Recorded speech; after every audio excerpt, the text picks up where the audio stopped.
Hello, everyone. Welcome to another.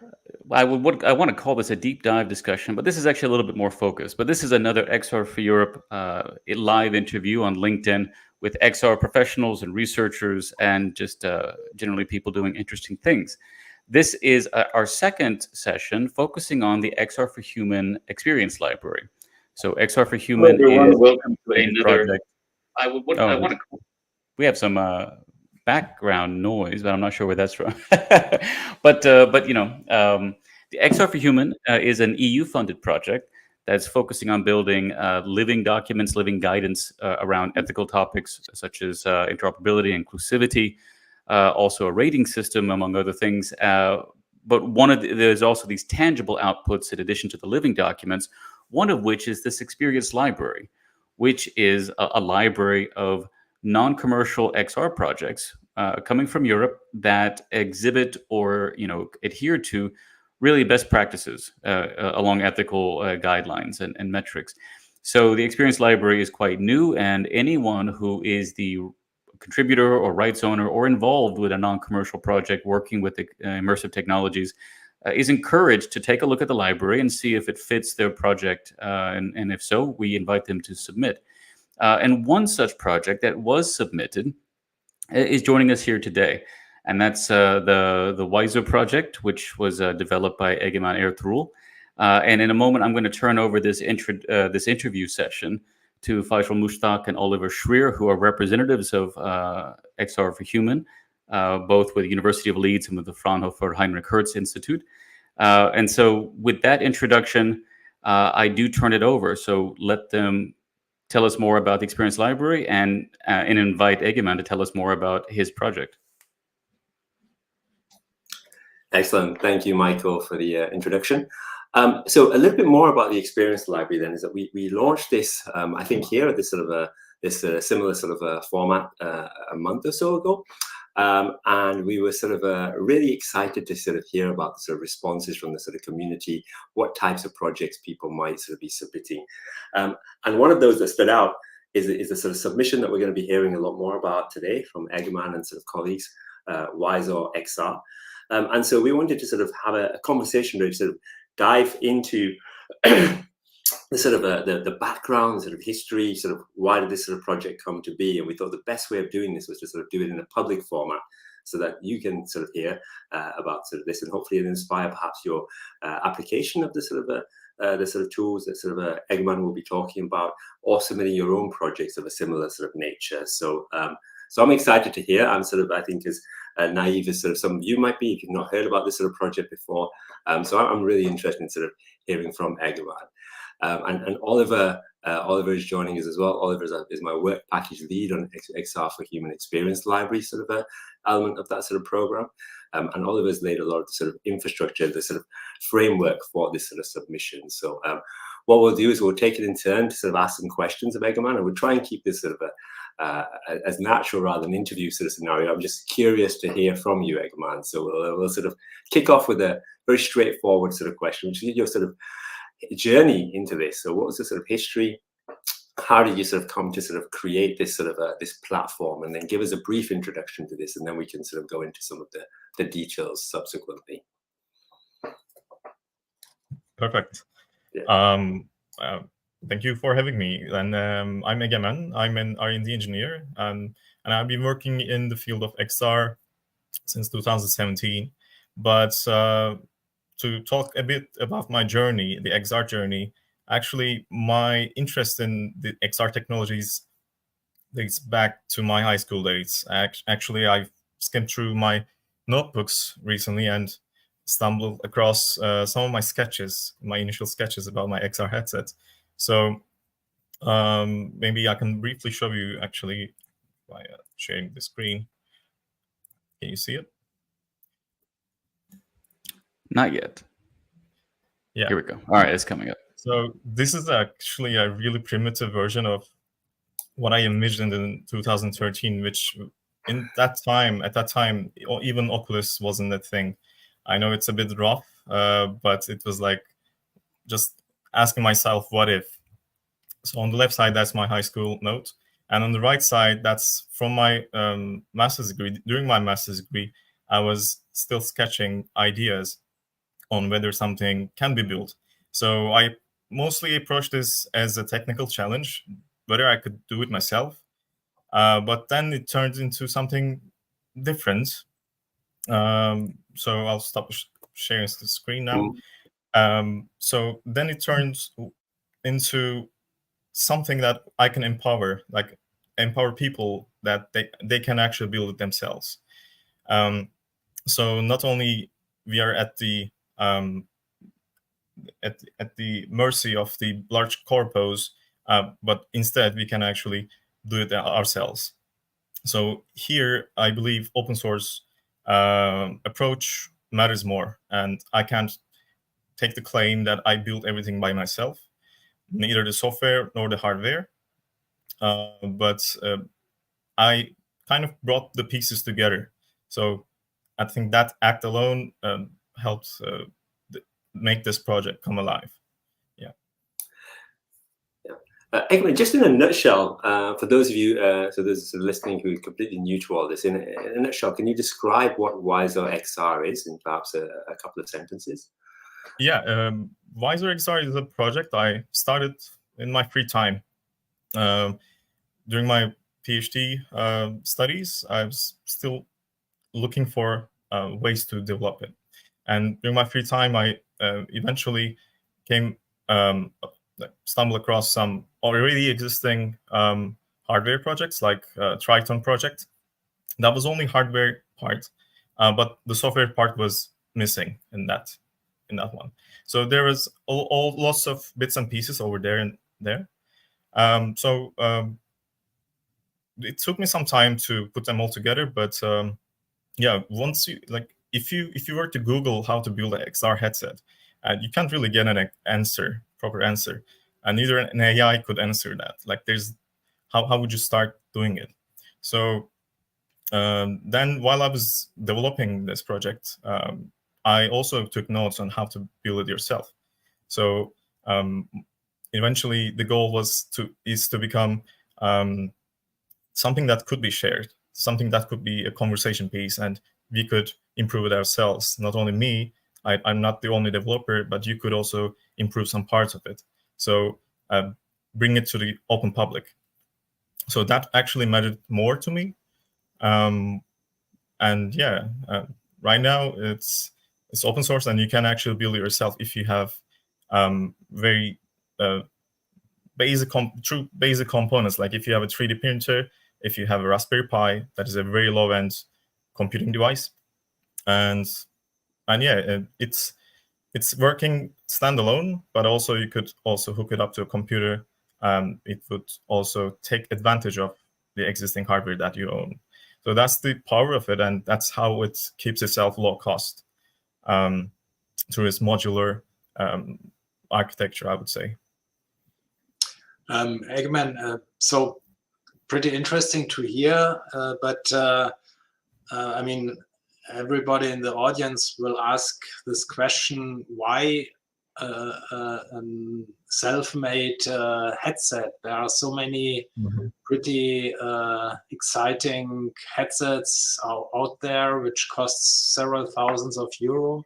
So what are the key features of your headset? Can you briefly explain?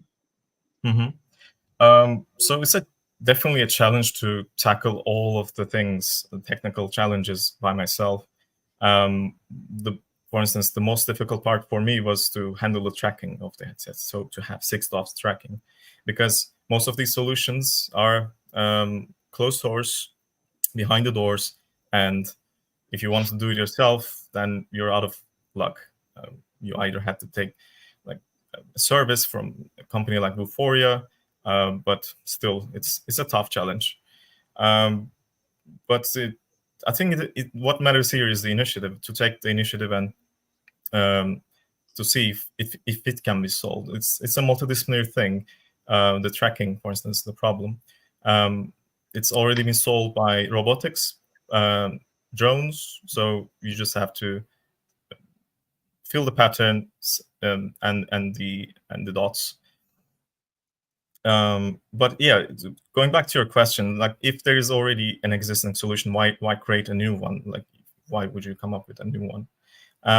I think it's very important to have different options, to have different solutions at your hand. Like today, if you were to buy a car, I know we're not going out and building our own cars, but you're not only choosing the engine or the performance of a car, you also want to choose how it looks. So it's not just something that is you utilize, but it's also something that you choose for the looks. And I think that's where the future holds for XR. It's not only for viewing 3D objects in front of you, but rather it will be in the future. I believe it's a fashion piece. So, and there's that, and also for companies, for instance, they sometimes don't need excessive hardware. So in order to lower the cost, they might need specialized solutions, actually. So in this project, if you were to use Wisor, you can just, if you don't need the camera, you can just pop it off, and you will have a lower cost headset. You just have the viewer and maybe the sensors, and that's it. So to give the people the freedom to modify, I think is really powerful. And XR is actually missing that part. So if Meta offers you, then you can have it. But if you were to build your own, for instance, right now, if you were to use a Quest, you can't access the camera feed of the Quest. It doesn't allow you to build on top of it. You can't have custom computer vision applications, for instance. So why not? Why would you hold that back from the community? So I think that's really powerful, and it also limits the capabilities of the researchers at the university level, and so on. So I don't know why we're stuck with what these companies are offering, and not we can't. Why can't we embark on newer things?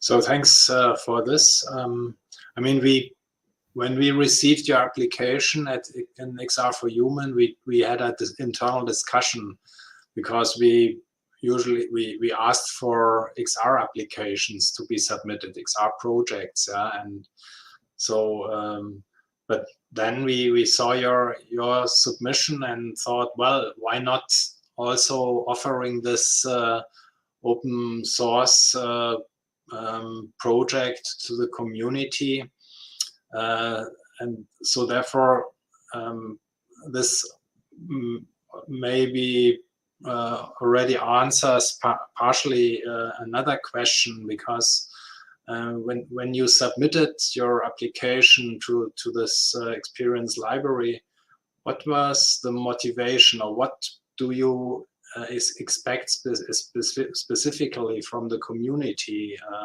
to further develop this project? For the experience library that you're offering, I think I thought it would be a good contribution, because I've seen what people thought of the project once they experienced it, and I can show you real quick. I've attended the VR Days 2023 version last year, and you can see some images. I had a small booth. I'm not sure if you can see it, but rather primitive looking. And at first, people are like, "Okay, show us what you got." Like, we don't have much expectations from it. But once they try it, here's my friend putting it on in front of the Meta the booth. But I can tell you that most people were interested in this headset rather than the others. They were curious about it, and they wanted to try it on. So here you can see that already in development. Sorry. But yeah, once they tried it on, their opinions have drastically changed about the headset. They enjoyed it really, really much, and they realized that about the need of such a thing. So some people were already concerned about the data privacy issues that the current commercial headsets offer. So they wanted to get rid of it. They just wanted to have the experience itself, the XR experience, just the pure experience. So this offered them an alternative, and that was the idea. So I believe it's a good fit for your project as well in that sense. Yeah, I just want to touch on that sort of point of use cases. So you've mentioned a couple. So this sort of customizability is a real value of this over off-the-shelf commercial devices, and then the security aspect as well. So you get to control the data and so on. So what types of sort of use cases do you think, or perhaps the people who have tried the headset, what do they think could this be most readily sort of applied to? Or maybe it already is, I don't know. Maybe you can sort of tell us a bit about this. Is it sort of healthcare, business, etc.? What are the sort of domains of application? Unfortunately, I couldn't see it much in action.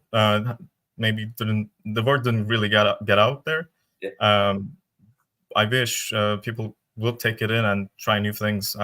Personally, I didn't have the time to deploy it in different applications, but yeah, in theory, it would.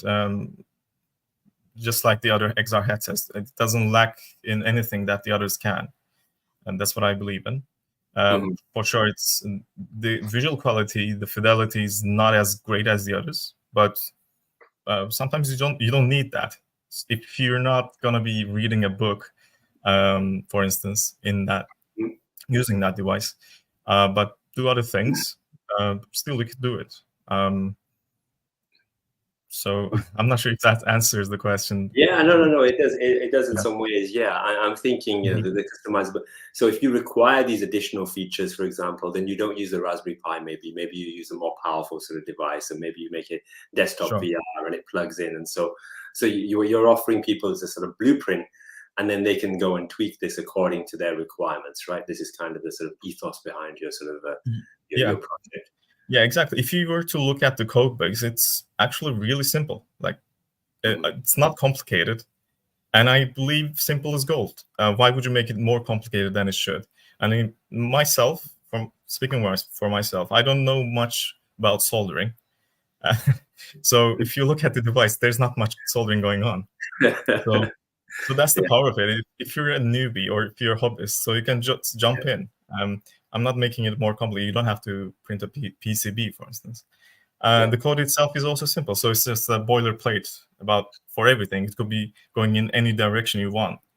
So if I may, I will also share the screen real quick, just to briefly go over the architecture again. So here's the documentation. So here you can see it in action on the left side. This is the standalone mode. It's just for gazing. You can gaze towards the direction and select the button. And on the right side, if you were to hook it up to a computer and run Unity, so you would get the visual feedback of Unity, and you can build more because you have more computing power, and you can also have it. So here's the architecture.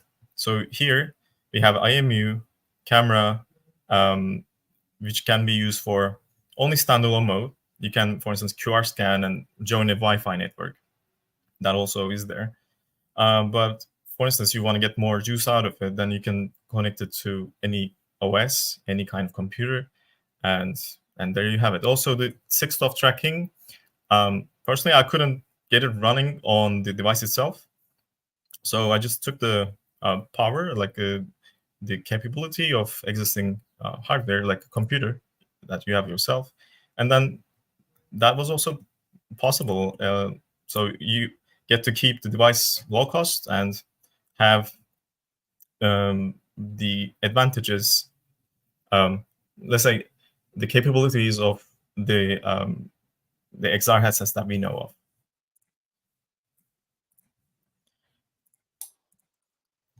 Yeah, that's great. And so now that you have this sort of blueprint and you've shared this out with the sort of community, how can they get involved, and what do you think are the kinds of what are the kinds of contributions that you think Wisor XR needs to take it to the next level? That's a good question. I also asked myself throughout the development, so how can I make my voice heard, get more feedback, and maybe realize that I'm actually not doing the wrong thing. I'm on the right track. So because it's never been done before, it's a really tough thing to know. Again, like my professions are limited. I'm a software engineer, so Yeah.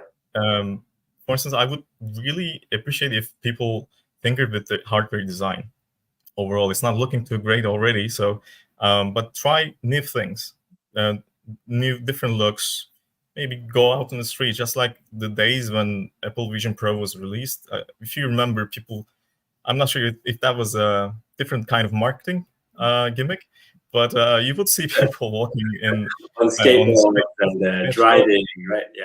Yeah, that's what I would envision this project's trajectory. But that never happens, unfortunately. I wish it would, because it's cheaper than the Apple Vision Pro, and something kind of cool to have is kind of cyberpunk. So why wouldn't you have it? Yeah. Right. Yeah, that's it. So you're thinking, okay, so if there are people out there who are design oriented and they're thinking, okay, well, how can I make a sort of unusual but beautiful looking sort of a case effectively for this? That would be a real sort of boom for this sort of project, right? That could really, yeah, in my opinion, yeah. Mm-hmm. Yeah. Because the rest of the things I already covered up for them, the boilerplate and how to install, how to set it up and get it running. So the rest is just maybe if you're a tech-savvy person, you would develop new things like hand tracking. Since I haven't had the time to develop that part, that would be an interesting input modality to have. It's kind of a must nowadays. Not maybe 5 years ago, but now we have to have hand tracking or other controllers to support other controllers. But it's all possible because the backend, the OS is Linux, just like on any Raspberry Pi project. So we know how it works. I'm not introducing anything new. It's just, why not transfer that knowledge over to XR? Just, come to this field now and let's build something here. So that's the idea. So it's really welcoming. And what you have to do in the rest is just up to you, up to customization. And I think people love that part. If you go on the internet and look for accessories for Quests, for instance, like there are thousands of options and people love to tinker with that. It's just they can't really interfere with the headset itself. That's the part that's missing. If I may perhaps give a brief outlook from our XR4HUMAN perspective. So first of all, we are happy to include your submission, your application, the project in the experience library. And we hope that the presence of your project in the experience library will help to disseminate the project. And what we also would offer, and this is perhaps something important, we also want to link our XR projects in the XR library with the XR forum, which is kind of discussion forum of XR4HUMAN on various topics which are tackled by the project. And there we want to also offer the possibility to have a more detailed discussion about different aspects. And perhaps this XR forum may be also an opportunity to create a kind of mini community around your Wisor XR project, and to further develop the project and to inspire the community to make something bigger out of it. Yeah.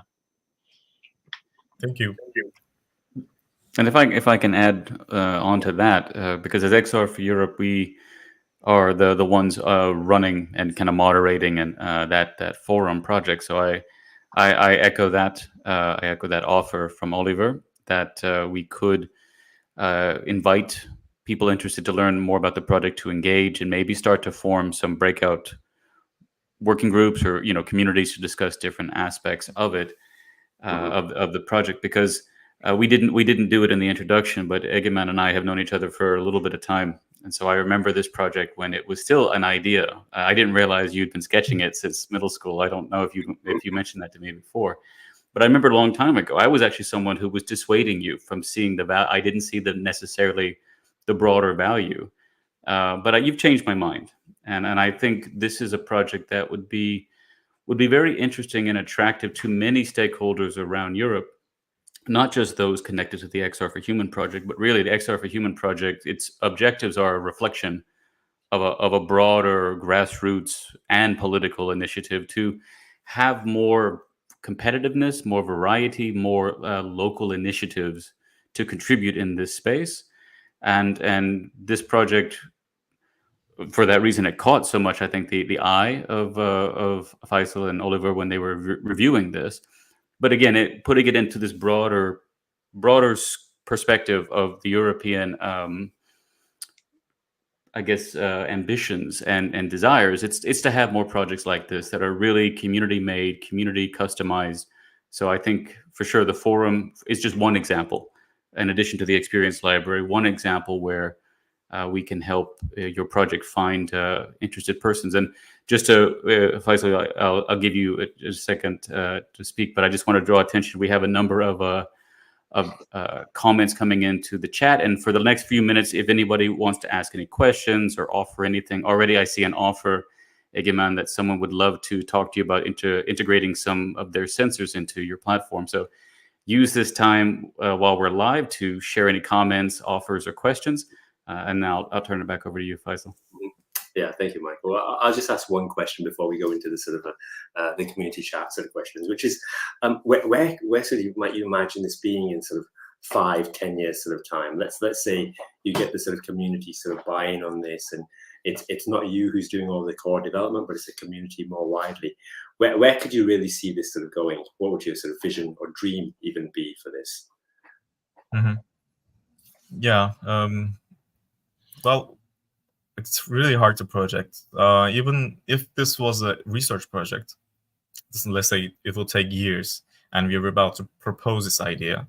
And that's the part I don't like about academia, because it will take a long time and it will be old already, outdated already. That's what I think. And that's why I immediately started on my own to,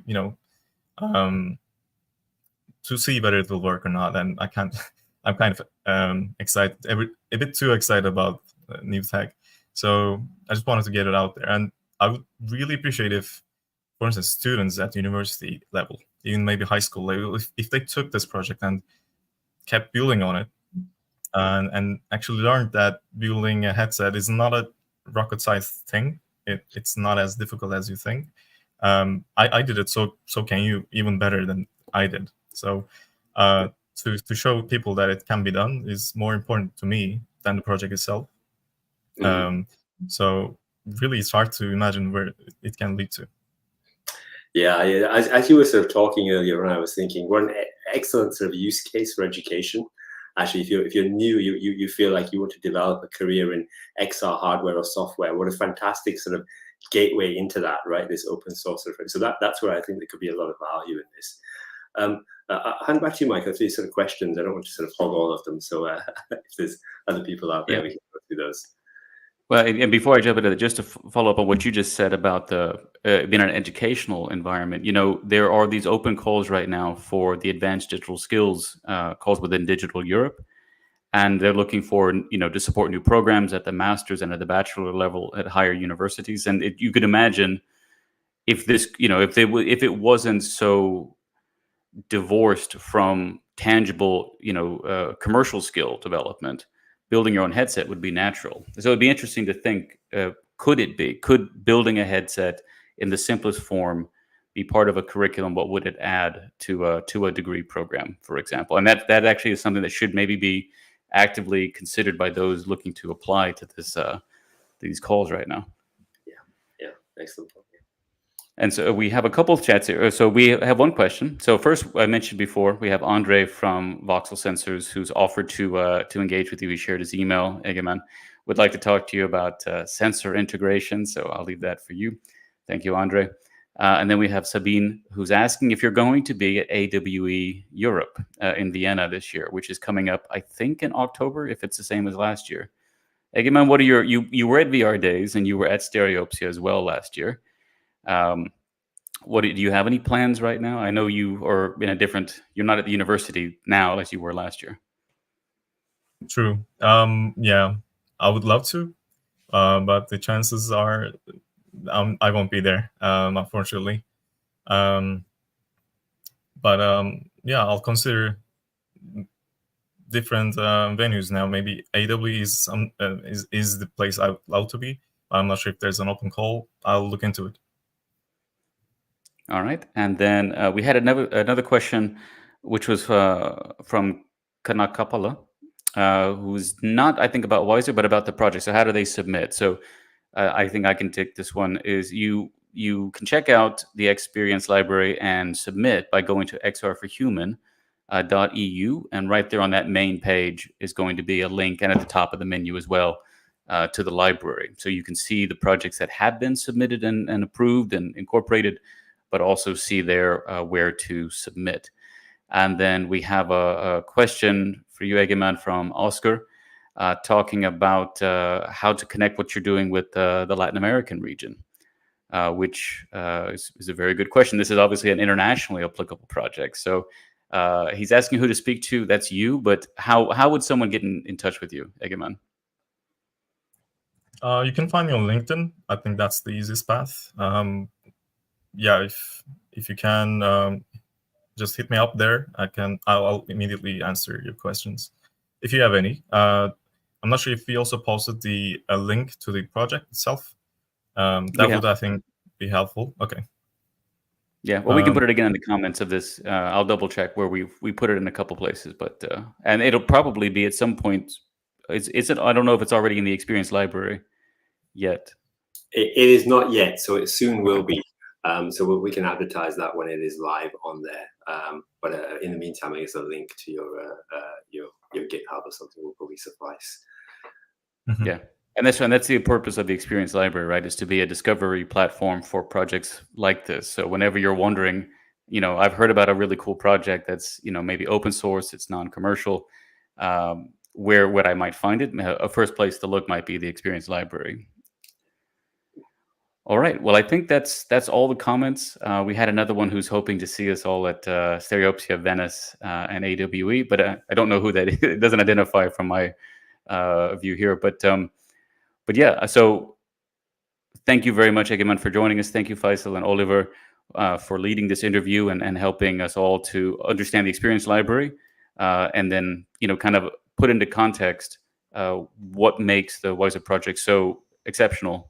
At the European and international level. Mm-hmm. Yeah, and thank you, Michael, for hosting, and Egeman for talking about your sort of project and sort of detail, such a fascinating story. And I'm excited to see how it sort of develops over the coming years. Thank you, Faisal. My pleasure. Okay. Thank you very much. Yeah. All right, everyone. Thank you very much. See you next time. Bye, everyone.